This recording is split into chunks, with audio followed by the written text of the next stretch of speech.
Robert Filteau s'est donné au Seigneur Jésus-Christ dans un camp de vacances. Mesdames, Messieurs, bienvenue à l'émission Toute la Bible en parle. Robert Filteau est aussi un chanteur, vous allez le voir pendant les 3 prochaines semaines. Nous lui souhaitons la bienvenue, nous l'accueillons au milieu de nous ce soir. J'aimerais vous dire que le livre À la recherche de Dieu ne bat pas encore des records, mais plusieurs personnes en font la demande. C'est gratuit. Durant l'émission, vous pouvez composer les numéros qui paraissent au bas de l'écran. Ce sont vos numéros. Appelez-nous et faites la demande de À la recherche de Dieu. C'est écrit par Richard Bennett.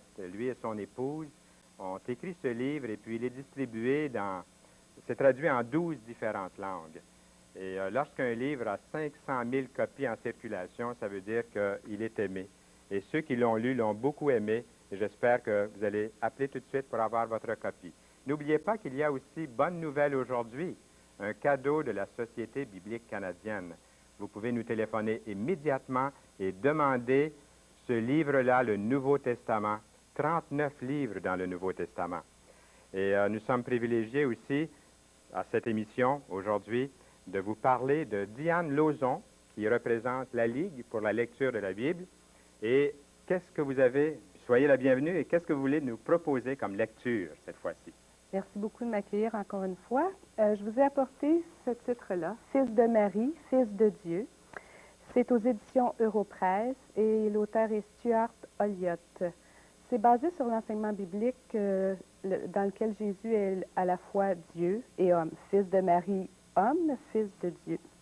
Et l'auteur nous conduit à approfondir notre compréhension de cette double nature de Christ. Très intéressant, un bon livre. J'aime beaucoup le titre. Fils de Marie, Fils de Dieu. J'espère que les gens vont s'informer pour pouvoir avoir ce livre-là. Vous avez d'autres choses que vous nous avez apportées? Oui, j'en ai profité ce soir pour vous apporter des abonnements qui sont produits ou distribués par la Ligue de la lecture de la Bible parce que c'est le temps de l'année où on renouvelle ces abonnements-là. D'abord, il y a le Partage, qui est un ouvrage totalement québécois. Il est fait ici par des gens d'ici, pour des gens d'ici et même d'ailleurs. Il s'adresse à une population de 15 ans et plus, et ce sont des notes quotidiennes. À l'intérieur, vous allez découvrir, dès le mois de janvier, une nouvelle présentation. Et c'est très bien fait. Oui. Ensuite, je vous ai apporté celui-ci, qui est l'Explorateur, qui s'adresse... C'est beau, ça. Oui, très coloré. Oui. Ça s'adresse aux jeunes de 10 à 12 ans. Il y a 6 parutions par année, donc ça couvre 3 mois. Et puis, ça contient aussi des bandes dessinées. C'est très d'actualité pour la jeunesse. Très coloré aussi. C'est bien. Vous avez d'autres choses? Oh oui, on en a plusieurs. On a le Rendez-vous, qui celui-là s'adresse aux 12-14 ans, plutôt les adolescents. Le même système de parution, c'est daté. Il y a une note pour chaque jour et ça contient aussi un dossier qui est détachable et que le jeune peut conserver soit sur les problèmes qui le concernent plus particulièrement, que ce soit la drogue ou la musique ou différents sujets. Ça dépend du numéro. Et pour terminer, c'est une panoplie. Il y a 6 numéros dans ceux-là. Ça s'appelle le mini-lecteur. Ce n'est pas daté de la même façon que les autres. Et ça s'adresse aux 7-8 ans. Et c'est encore des notes, des jeux, des réflexions. Le jeune a beaucoup de plaisir avec cette brochure-là. Oui, eh bien. C'est formidable tout ce que nous avons aujourd'hui. Merci beaucoup, Diane Lauzon, qui représente la Ligue pour la lecture de la Bible aujourd'hui à Toute la Bible en parle. Revenez nous voir. Oui, souvent. Avec plaisir. Merci beaucoup. Et saluer toute l'équipe là-bas de la Ligue. De temps en temps, on voit Noël Aubu. Je pense qu'il va être ici dans quelques semaines. Nous allons l'accueillir aussi. Merci encore une fois. Au plaisir. Merci, au revoir. Et à l'émission Toute la Bible en parle, nous parlons de la nouvelle vie, de la nouvelle vie que Dieu nous donne. Et notre chanteur, qui s'appelle Robert Filteau, vous l'avez peut-être déjà vu chanter. Il a déjà été à l'émission Sur Parole avec Raymond Lemaire. Nous lui souhaitons la bienvenue. Robert Filteau, comment ça va? Bonsoir, Pasteur Saint-Louis. C'est vraiment un plaisir de vous accueillir ici. Pareillement. Vous avez chanté à l'émission Sur Parole, Oui. que les gens connaissent bien. Sûrement, ils vous ont déjà vu chanter. J'aimerais tout de suite vous demander, Robert, pour qu'on puisse s'identifier avec vous, sûrement qu'il y a des personnes à peu près de votre âge, de la même profession. Qu'est-ce que vous faites dans la vie?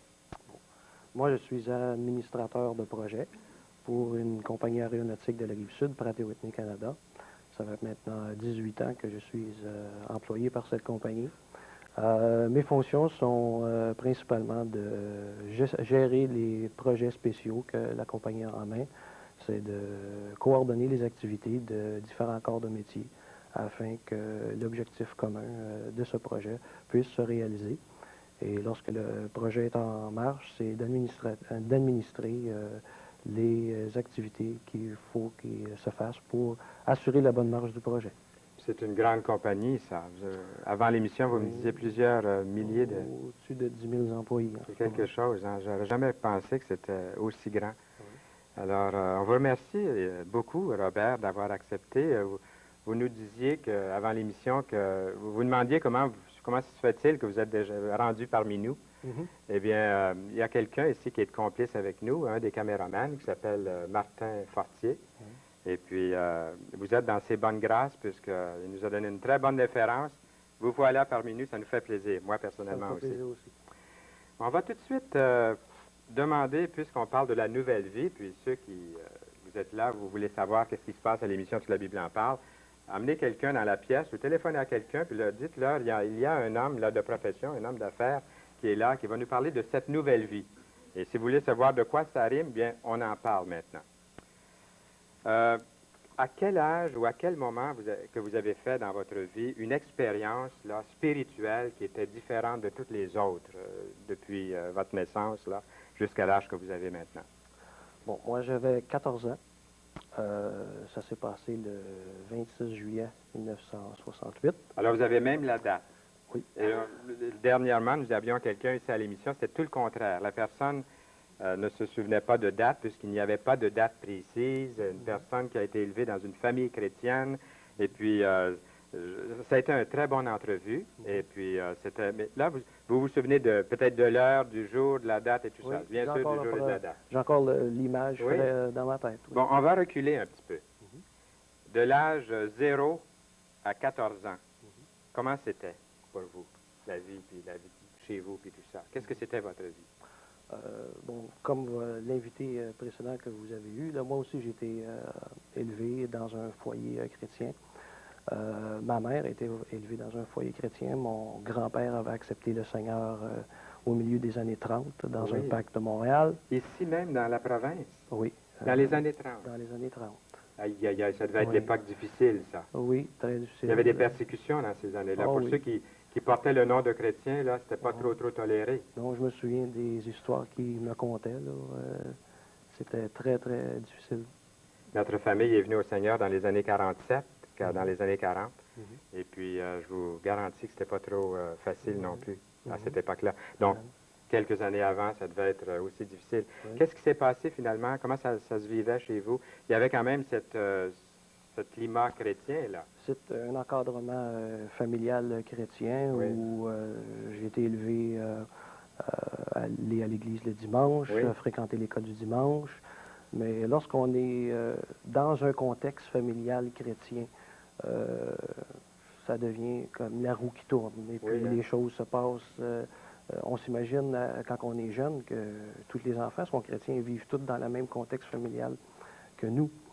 Et lorsque j'ai vieilli, là, je me suis aperçu, à force de lire la parole de Dieu, que même si je vivais dans un contexte familial chrétien, que ce n'était pas à cause de la foi de mes parents que ça faisait de moi automatiquement un chrétien. Par contre, je réalise le privilège que j'ai eu de venir au monde dans un foyer chrétien. Et c'est à l'âge de 14 ans, comme je dis, que j'ai fréquenté un camp familial. Ça, j'aimerais que vous preniez vraiment le temps de nous dire ce qui s'est passé. Parce que là, on s'identifie bien avec ce que vous venez de nous dire. Il y avait un climat, on pourrait dire peut-être facile ou avenant à la parole de Dieu, puis à toutes ces choses-là. Mais qu'est-ce qui s'est passé à l'âge de 14 ans? Parlez-nous-en. À l'âge de 14 ans, comme je vous ai dit, j'ai été dans un camp familial à Montfort, dans les Laurentides. Et puis, c'était un camp de jeunes. Et à ce moment-là, c'était le pasteur Jacques Leboeuf qui était le prédicateur invité à ce moment-là. Et puis, justement, il parlait, son message était pour les enfants qui étaient dans un contexte familial chrétien. Et puis, son but était de nous faire réaliser que, justement, qu'il fallait faire une expérience personnelle avec le Seigneur, même si on était dans un contexte semblable. Et puis, son message était là-dessus. Et puis, c'était réellement à ce moment-là que j'ai pu réaliser qu'il fallait que je fasse un choix pour ma vie, que Dieu m'avait donné les outils pour que je fasse le choix, et puis le choix restait à moi à faire. Alors, c'est à ce moment-là que j'ai réellement pris une décision de donner ma vie au Seigneur et de le suivre avec la grâce de Dieu. Est-ce que ça se passait comme des fois dans les camps où j'ai assisté aussi comme jeune? Le prédicateur a donné son message, puis il a fait un appel, il a invité les gens à venir, à s'avancer. Est-ce que ça se passait un petit peu comme ça pour vous aussi? Dans cette même atmosphère-là, oui. Ce sont des beaux jours, le jour des camps. C'est des jours qu'on n'oublie pas. C'est des jours qu'on n'oublie pas. Par la suite de ma conversion, j'ai continué à fréquenter ce camp-là. Oui. Et puis, même encore aujourd'hui, c'est un camp qui est fréquenté par plusieurs jeunes des assemblées évangéliques. Et puis, j'encourage les jeunes qui peuvent aller dans de tels camps familiales où la parole de Dieu est enseignée, de réellement fréquenter ces camps-là et puis d'encourager les parents à envoyer leurs jeunes aussi. C'est différent parce que des fois, il y a la gêne qu'on n'a pas dans un camp. On est dans un contexte complètement relax. Bien souvent, les parents ne sont pas là, alors on est un peu moins gêné de montrer nos émotions, de dire ce qu'on pense. Alors, est-ce que vous seriez d'accord avec moi, Robert, à dire que dans les camps chrétiens, ce n'est pas de la religion qu'on nous présentait?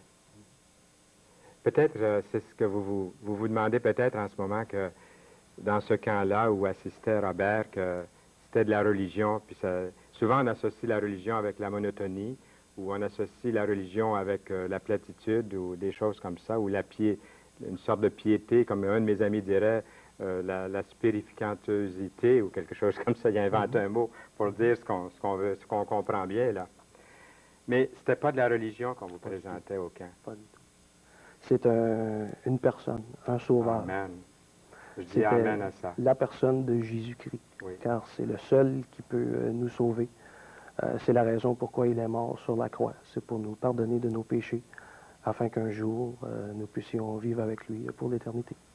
Puis quand la personne de Jésus, lui qui est vivant, puis qui est authentique, nous est présentée, puis que vous le voyez au camp dans la vie des gens qui sont là, c'est authentique, c'est vrai. Oui. Alors, c'est ce que vous avez vu. Ça vous a imprégné, ça, à l'âge de 14 ans. Oui. Comment est venue la chanson? Vous chantez aussi? Oui, j'ai commencé à chanter, je me souviens, lorsque j'avais 5 ans, puis que je chantais dans l'assemblée que je fréquentais à cette époque-là. J'ai toujours aimé chanter. Je chantais le dimanche matin dans les classes d'école du dimanche.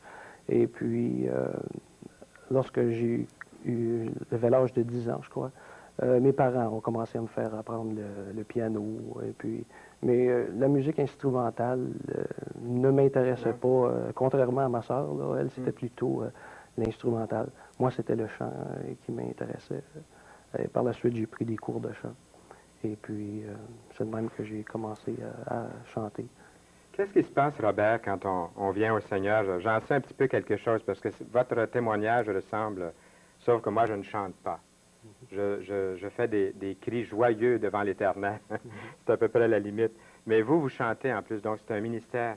Mais qu'est-ce qui se passe quand on accepte le Seigneur aussi jeune que l'âge de 14 ans, et puis qu'on est rendu dans la trentaine, puis qu'on regarde? Est-ce qu'on peut parler qu'est-ce que ça a apporté pour vous, la vie chrétienne? Pour moi, la vie chrétienne, ça a apporté une sécurité que je crois que je n'aurais pas eu ailleurs. Dès l'âge de 14 ans, lorsque j'ai accepté le Seigneur, j'ai continué à fréquenter les assemblées. Pour moi, les assemblées n'avaient plus la même tournure, ça n'avait plus la même signification. J'étais beaucoup proche du groupe de jeunesse que nous avions à l'Église. Je crois que entre l'âge de 15 et de 18 ans, c'est réellement le groupe de jeunesse de l'église locale que je fréquentais qui réellement nous tenait au Oui. Seigneur, là, Ah oui. parce que nous savons que c'est des âges qui sont réellement difficiles, entre l'âge de 15 et 18 ans. Même si on est chrétien, on les vit et on passe au travers Ah de oui, l'adolescence. c'est puis ça. les crises sont là quand même. Uh-huh. Et puis l'influence qu'on peut recevoir à l'école, Oui. toutes ces choses-là. Alors, moi, le groupe de jeunesse que j'ai eu entre l'âge de 15 et 18 ans, je l'ai beaucoup apprécié. C'est un groupe qui m'a beaucoup apporté. Et certainement une des raisons pourquoi je suis encore au Seigneur aujourd'hui. Et ce que je remarque là, pour les 2 minutes de notre entrevue qui nous reste, c'est que vous avez une Bible ouverte devant vous. Vous avez remarqué que la mienne est ouverte. C'est toute la Bible, hein, ça devrait être comme ça. Vous aviez des passages à nous partager en terminant Oui. qui veulent vraiment dire quelque chose pour vous. Alors, si vous avez une Bible, là, allez la chercher. Même quelques-uns devront peut-être la dépoussiérer. Mais ouvrez-la, vous allez donner les références puis nous lire ces passages-là très rapidement. Il y a 3 passages que réellement là, que je préfère là, dans la Bible là, qui ont été pour moi un enrichissement réellement bon. La première est dans Ecclésiaste 12, les versets 1 à 3, qui nous dit « Jeune homme, réjouis-toi dans les jours de ta jeunesse, livre ton cœur à la joie pendant les jours de ta jeunesse. Marche dans les voies de ton cœur et selon les regards de tes yeux. Mais, il y a toujours une condition, mais sache que pour tout cela, Dieu t'appellera en jugement. » Oui. Ça, ça devrait être encadré puis placé dans la chambre de tous les jeunes. Encore, peut-être dans Proverbes, vous voulez lire quelque chose en Proverbes? Oui, dans Proverbe 3. Oui, peut-être un seul verset, puisque le temps Oui. nous presse maintenant. Mon fils, n'oublie pas mes enseignements et que ton cœur garde mes préceptes, car ils prolongeront les jours et les années de ta vie. Oui.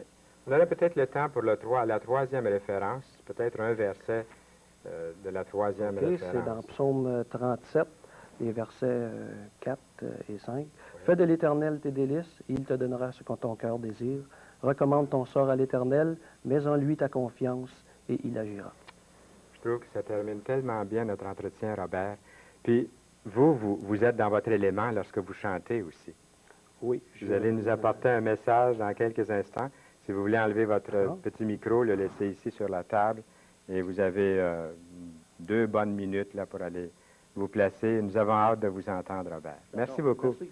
Au plaisir. À la semaine prochaine aussi. Hein? Oui. Eh bien, chers amis ou chers amis, nous aimerions vous inviter à faire la demande de notre documentation. Cela ne vous oblige absolument en rien. Et en plus, c'est gratuit. C'est à vous. Nous l'avons commandé pour vous. Il vous suffit d'en faire la demande. C'est « À la recherche de Dieu ». Alors, je vais vous montrer ce que ça donne. « À la recherche de Dieu », c'est un joli petit livre. Et plusieurs qui l'ont lu vous diront que c'est l'un des meilleurs livres qu'ils ont lus sur le sujet de la recherche de Dieu. Il y a aussi le Nouveau Testament. Si vous ne possédez pas une Bible ou un Évangile, un Nouveau Testament, pourquoi ne pas nous appeler immédiatement? Les numéros qui paraissent au bas de l'écran sont vos numéros. Appelez-nous et demandez le Nouveau Testament. Bonne nouvelle aujourd'hui. Et il nous fera vraiment plaisir. Si vous avez des questions, des commentaires, si vous aimeriez aussi nous parler, vous avez des difficultés, des problèmes, des choses pour lesquelles vous aimeriez que nous réunissions pour la prière, pour vous, nous prions pour vous. Et le Seigneur, nous avons confiance, nous mettons beaucoup d'importance, les chrétiens, sur la prière. Nous avons vu combien de fois le Seigneur a répondu aux prières. Et nous voulons vous encourager, si vous en avez des sujets de prière, de nous les communiquer. En même temps aussi, pourquoi ne pas nous demander où est-ce que Robert Filto chante ou à quel endroit vous pouvez assister à une étude biblique ou peut-être à une petite cellule dans votre quartier, dans votre rue. Il nous ferait plaisir de vous serrer la main, de vous rencontrer. Alors, n'oubliez pas que vous participez à l'émission Toute la Bible en parle en nous appelant. Vous en faites partie. Un des premiers cantiques que j'ai appris moi-même au camp, dans le jardin où j'aime entrer, chanté par Robert Filto.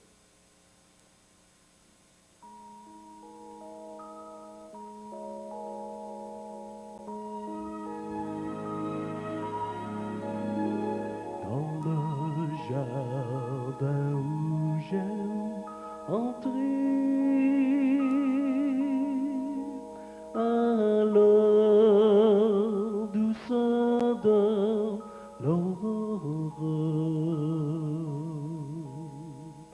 je me rends seul pour rencontrer celui que mon âme adore.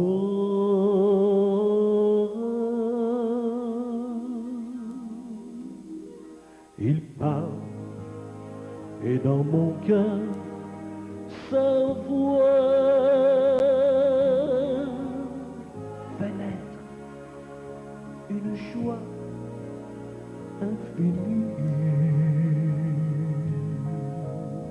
Les oiseaux même au fond des bois suspendent leur mélodie.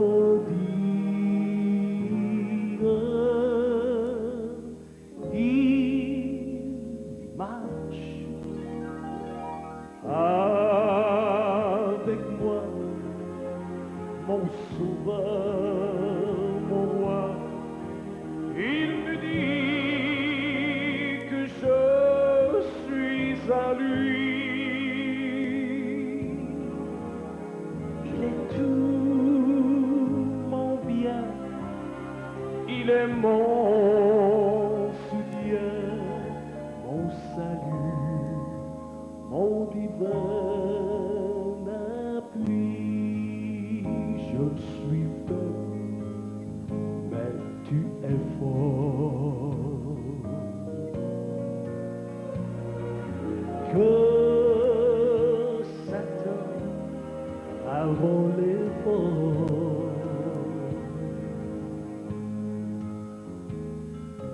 Je suis vainqueur de la mort en marchant chaque jour près de toi, en marchant chaque jour près de toi.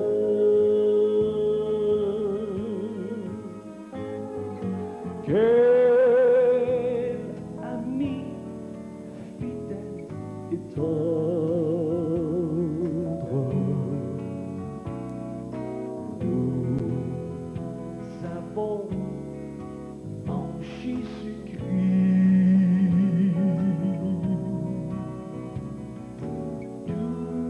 Toujours prêt à nous entendre,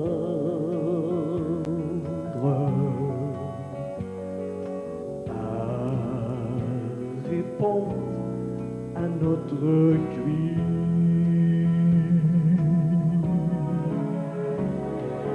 Il connaît nos défaillances,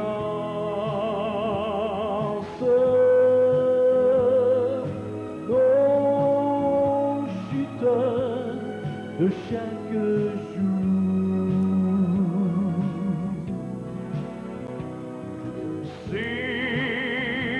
Surveillant ses exigences,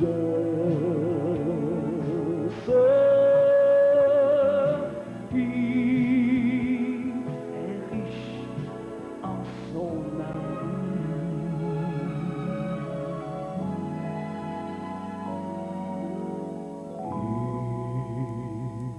Il est riche en son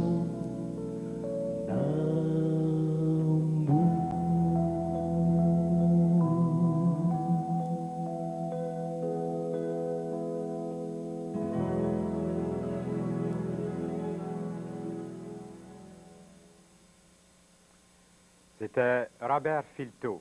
Il va être de retour à l'émission Toute la Bible en parle la semaine prochaine et encore l'autre semaine. Ne manquez pas ces émissions. Et comme il l'a lu tout à l'heure dans le psaume 37, pendant que vous êtes jeune, pendant que vous êtes encore là, vivant, donnez votre vie au Seigneur Jésus-Christ. Le Seigneur, il y a un verset dans l'Écriture qui dit, puis c'est Jésus qui parle, il dit, « Je me tiens à la porte et je frappe. Si quelqu'un entend ma voix et ouvre la porte, j'entrerai chez lui. Le Seigneur vous invite aussi. Il a dit, venez à moi, vous tous qui êtes fatigués et chargés, et je vous donnerai du repos. Le Seigneur a dit, je vous donne la paix, je vous donne ma paix. Je ne donne pas la paix comme le monde la donne. Est-ce que vous sentez cette solitude ou cet abandon ou une mauvaise nouvelle ou quelque chose qui ne va pas ces jours-ci? Avez-vous pensé de vous tourner vers le seul qui peut vous donner cette paix? Et j'espère que votre nom a été nommé, que vous avez entendu votre nom dans cette chanson. Et sinon, dites-vous bien que votre nom est connu du Seigneur. Je viens de lire ici, dans ce livre que nous vous offrons, la Bible révèle que Dieu a un cerveau, des émotions et une volonté. C'est en ce sens que l'homme est créé à l'image de Dieu. Mais parce que Dieu est Dieu, son intelligence, ses émotions et sa volonté sont infinies. Autrement dit, sans aucune limite, c'est sa nature. L'homme, par contre, est limité. Même le savant Einstein avait un cerveau limité. Personne ne peut tout savoir, personne ne peut aimer d'un amour infini. Et la volonté de l'homme n'est pas souveraine dans l'univers. Il n'est ni le maître de son destin, ni le capitaine de son sort. Et ça m'encourage beaucoup de savoir que Dieu a des émotions, que Dieu a une intelligence, que Dieu a une volonté et que Dieu m'a cherché, comme Dieu nous cherche, vous cherche aussi en cet instant. Laissez-vous gagner par l'amour du Seigneur. Il y a autre chose dans la vie que ce que vous connaissez maintenant. Il vous aime, il vous appelle à son service. Mettez-vous dans ses rangs. Il veut votre bonheur. La semaine prochaine, ce sera le message de Noël au but. Il va parler dans cette série « Un regard sur la croix ». Et bien sûr, nous aurons le plaisir d'accueillir à nouveau le groupe Harmonie. Nous vous souhaitons une bonne fin de journée. À bientôt.